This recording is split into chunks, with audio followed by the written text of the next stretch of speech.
everyone, welcome to Maths IAC. Here's another random starter question. This is the second video.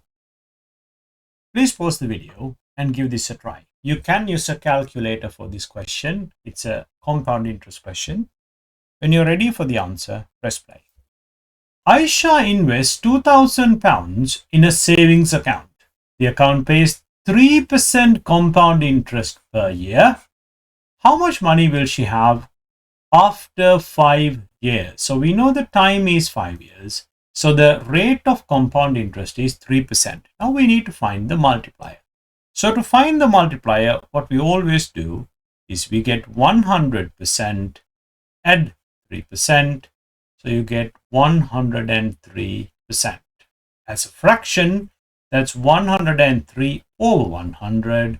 So my multiplier here is 1.03. Now all you need to do is you get the amount of money, which is £2,000, multiply this by your multiplier, which is 1.03, and you need to raise it to the power of number of years. In this example, it is 5.